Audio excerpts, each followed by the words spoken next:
I zdravo svima, dobrodošli u novi video. Ovaj put radim rangiranje za svih 10 ludi godina filmova. Kao što znate, možda pre neki dan sam radio live gde sam gledao sve Žike dinastije u jednom danu. Počeo je stream u pola 8 ujutru i završio se u 11 uveče. Ako želite da pogledate taj stream ili barem neke delove, bit će dole u opisu link, zato što je još uvek cijel taj stream na kanalu. Iz dva dela je, jer se nešto desilo na pola, ali da, imate stream od 7 sati i od 8 sati, pa ako želite vidite moje mučenje, bacite pogled. Sad sam ih prvi put pogledao. Ja sam odlučio da napravim rangiranje svih tih filmova od 10. ka prvom, odnosno od najgoreg ka najboljim. I pre nego što krenem, obavezno se subscribe-ujte i uključite notifikacije za još ovakvih videa. Možda me zapratite na Letterboxdu i Instagramu.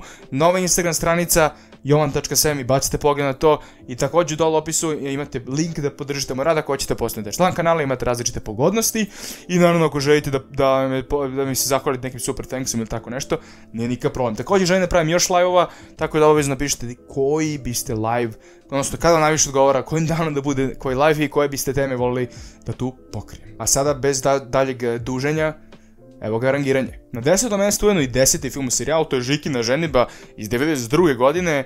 Taj film me je satrao u potpunosti nakon tih 9 paklenih filmova. Dolazi 10. koji je snimljen kao neka loša TV drama, što mi nije bio toki problem, ali je ogroman kontrast u odnosu na prošle filmove. Gidra je imao šlog, pa nije mogu ni da hoda. Milan isto, znači njih dvojica sede tamo, onako, pola filma sede zbog prošlenih vena, raspadaju se. I nekako je simbolično kraj serijala koji je obeležio 15 godina skoro, tačno 15 godina, obeležio kraj 70. i cijelo 80. i dobijamo kraj kada se završava i sama Jugoslavija. Umiru Žika i Milan zajedno sa Jugoslavijom. Baš onako simbolično i tragično i ceo film nekako ima smešne trenutke koji su mnogo isforsirani. Pritom se sve dešava, to je kao TV drama, znači sve se dešava u imamo dva interijera i to je to eventualno jedan eksterij, ali to je to, ništa specijalno. Likovi su jako, kada je smešno, samo je tužno, ako znate nešto mislim. Nije to, kao što je ono tako ranije bilo i samo se završava nekako vrlo tragično i više, nije čak i crna komedija, samo je tužno. Tako da, Žikina ženidba ide na 10. mesto i zaista je bio, ne mogu reći dostojan kraj ovog serijala, ali više ću reći simboličan kraj. Na 9. mjestu je 9. film Sulude godine, koji sam jedva uspio da pogledam. To je možda, mislim, najiscrpljujući film u serijalu, ali je Žikina ženidba ipak gori. Ali svakako, Sulude godine, oni su na kraju prošlog Žikine dinastije, druge Žikine dinastije, oni Nikola Simić nađe i bukvalno ih natera ih da se slupaju i završe u ludnici koju vodi Bata Živojinović, koji je to od početka serijala skoro. To u ludnici je Nikola Simić, Taško Načić i ostala ekipa i svi su onako ludi, ali oni su uzeli najgori deo od prošlog filma i napravili od njega ceo film. A prošli film, znači u drugoj Žikine dinastiji su najgori bili definitivno ti momenti sa tim ludacima. I oni naprave ceo film sa njima i jeste neke stvari smešne, ali nekako ceo film haotičan i ne može da se izvuče sat i po vremena, jer sam imao osjećaj kao su oni našli i bili u fazonu šta ćemo sada snimamo, ajmo, šta ćemo sad? Koji nam je razlog da pijemo vinjak sad? Preloš. Ja ne znam, stvarno, jedva sam uspio da ga pogledam, mozak mi se istopio do tad, ali sam imao tačno dovoljno snage za Žikinu ženidbu jer sam znao da će biti kraj. Jedino taš smešno je što Nikola Simić vadi ceo taj film, prosek tom filmu, i naravno tu je i fantastični Bata Živojinović koji isto, Taško Načić koji prdi ceo film i te scene su mi bile smešne. Ovo ostalo je stvarno jako kritično. Na 8. mjestu je prvi film u serijalu, to su Lude godine iz 77. Film koji je više kao neki onako film da obrazuje omladinu šta ne treba raditi, ali pritom kako treba paziti u odnosima i ne treba niko zatrudni, abortus i tako dalje, abortus na divlje i šta ja znam, divlje abortus, ali svakako je film nekako bangav, nije ni smešan što i ne treba da bude, previše ozbiljan, samo je mnogo neprijatno da se gleda, ali razumem point njegovog postojanja, ali svakako mi nije bio prijatno za gledanje i evo sam čekao da ga završi, sam znao da već od drugog dela kreće malo da se naginje ka boljim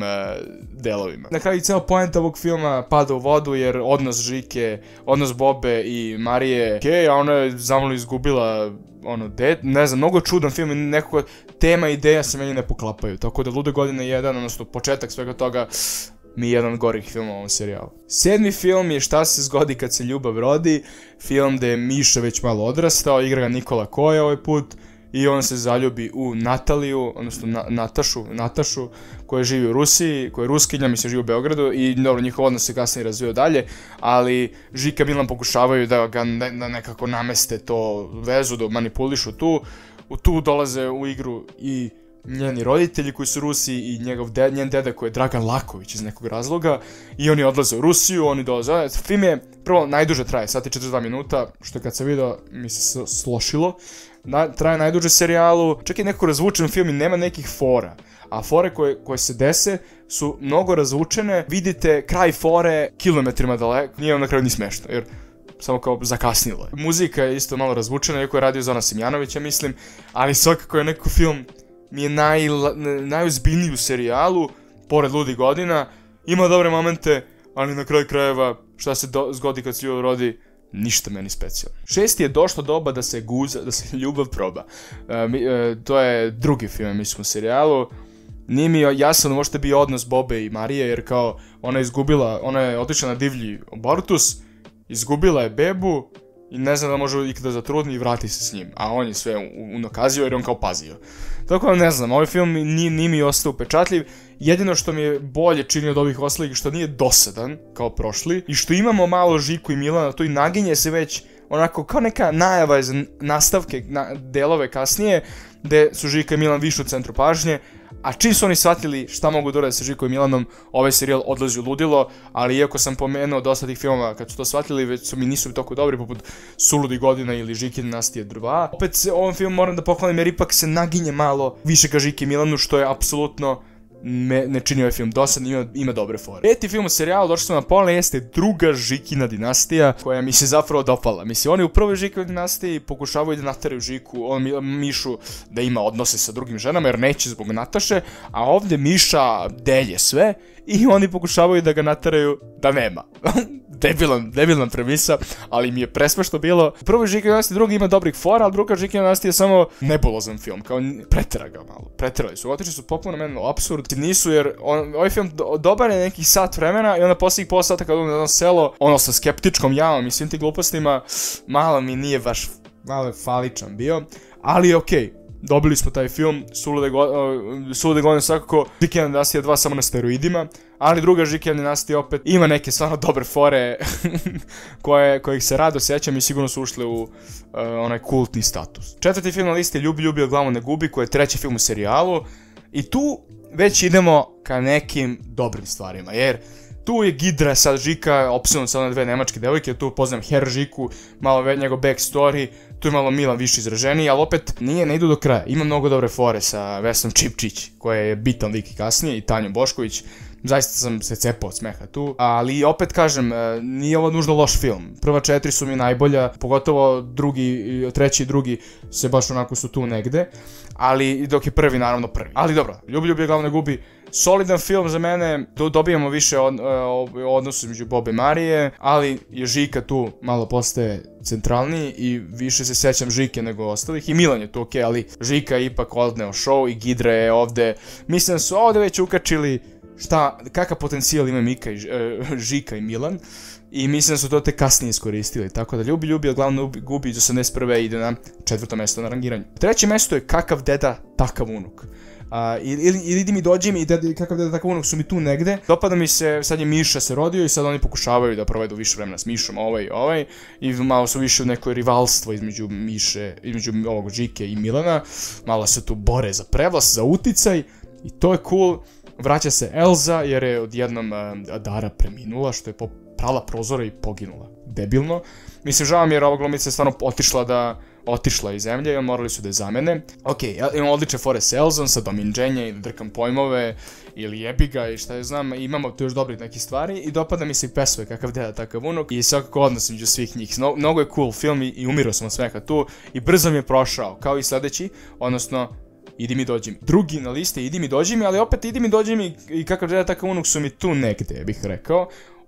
Ali ovi svi filmovi su mi postali jedan veliki film nakon Ljubi, glavu ne gubi, jer sam krenuo onako da i gledam sve za redom sam gledao i onda mi je postalo sve isto. Jedan veliki film od 10 sati, 15 sati. Ali okej, Idi mi dođi mi malo počinje dosadno, a oni se sad useljuju u novi stan i oni pokušavaju da srede stan i da utiču na Mišu i tako, ali ovaj put Žika i Milan nisu rivali, nego oni shvatili da mogu da rade zajedno, da budu dobri prijatelji, kao što su shvatili na kraju tog prošlog filma. Oni su sad zajedno. Lol. Tako da svaki taj film raspoređen tako da nešto se desi na kraju i oni to razviju u potpunosti do iscrpljenosti u sljedećem delu, tako to su radili sa ovim. I da, Idi mi dođi mi je skroz solidno izdanje i dopalo mi se. Ima stvarno neke mnogo kultne fore, kao i Žikina dinastija 2, naravno, ali Žikina dinastija 2 ovo je kao početak Žikina dinastija, bih rekao. U smislu sa tonalitetom i motivima i forama.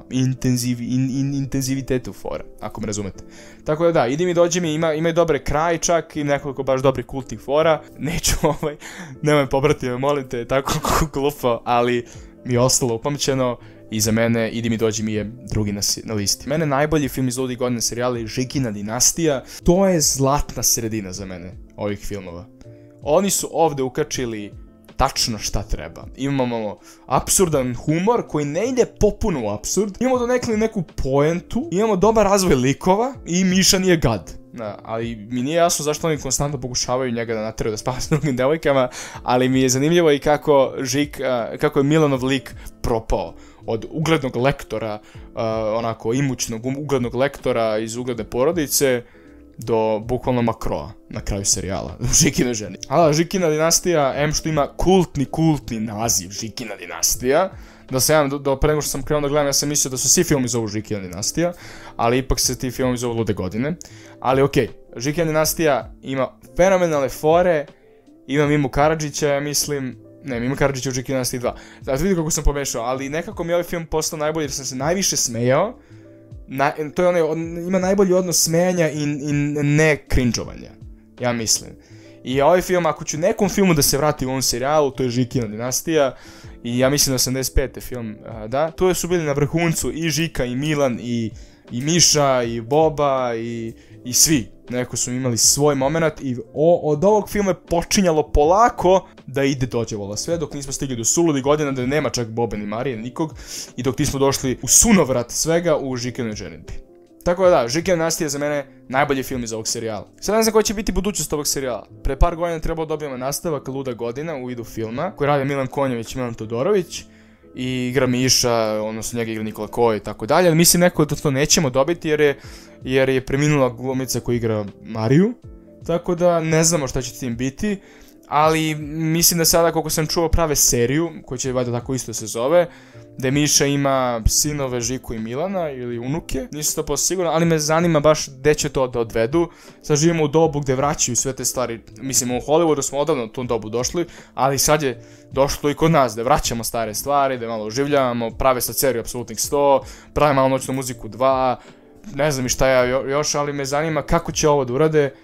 I mislim da je serija možda jeste dobar put, ali da prave samo seriju, da ne prave film, pa od toga, to je seriju, pa od toga film ili tako nešto, ali me zanima kako će, da li će uspjeti da povrate to, kao Kamionđije što su pokušali, i da li će uspjeti taj mentalitet i te fazone da zapravo urade kako treba, jer ako uspeju, stvarno imaju nešto zlatno kod sebe, ali vjerojatno neću uspjeti jer kao, žao mi što da kažem, ali pokušat ću, to je daću šansu ovoj nastavku. To je bilo to ovog današnjeg videa, odnosno rangiranja svih Žikinih dinastija, odnosno Ludih godina. Nadam se da vam se dopao. U komentarima mi obavezno napišite koji je za vas omiljeni film iz Ludih godina, bacite pogled na moj maraton koji sam uradio, bit će dole link u opisu, i naravno obavezno napišite koji video biste voljeli da vidite i šta da binge-ujem sledeće. Možete postanete članom kanala ako to želite, i želim zahvalim Vladimiru Kljajiću koji je član već nekoliko meseci. A do sledećeg slušanja ili viđenja, ja vam se odjavljujem.